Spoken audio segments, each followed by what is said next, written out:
This is Peter Allen Judai McKittrick. He's Inuk and from Coral Harbour, Nunavut, a small central Nunavut community of just under 900 people. He left to get his Bachelor's of Science in Mathematics and followed that up with a Master's in Education. When he returned to Coral Harbour, the school was short teachers, and he was looking to put his degrees to work. So he began teaching as a supply teacher. That's been difficult because they don't have there's not really an established program here. There's a lot of the other challenges that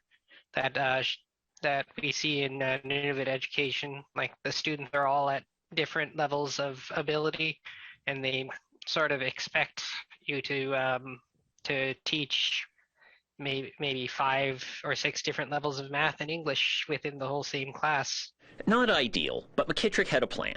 His master's included a document he wrote about trying to get Inuit kids more engaged in school, so he tried to use it. That's when he learned the education department wouldn't pay him like he had an education master's. They wanted a Bachelor of Education, or he would be paid like any other community member brought in to teach, at the bottom of the scale. I was given a letter saying that I would be placed at 1-1 on the salary grid, as if I didn't have any education whatsoever, as if I was just a high school graduate coming in to babysit, pretty much. And that really, really upset me for that week. He appealed his case through the union and was successful, a difference of about $20,000 a year. He was set to be paid like he was educated in education. Then, McKittrick says the deputy minister's office got involved.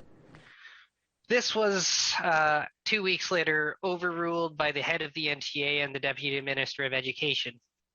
So he decided to quit, until he found out that leaving the job would be considered job abandonment, and he would be ineligible to work for the government of Nunavut, the largest employer in the territory, for a period of 2 years.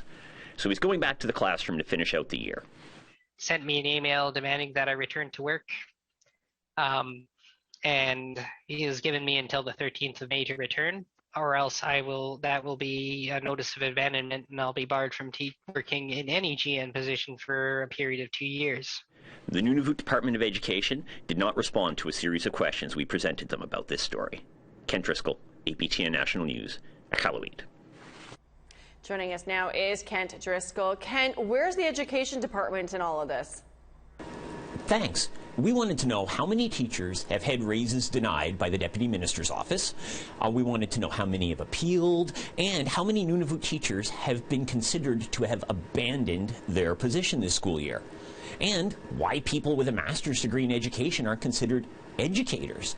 The department acknowledged receiving our questions yesterday, and an education department spokesman told me the answers are ready and they're waiting on the approval of the deputy minister to release them.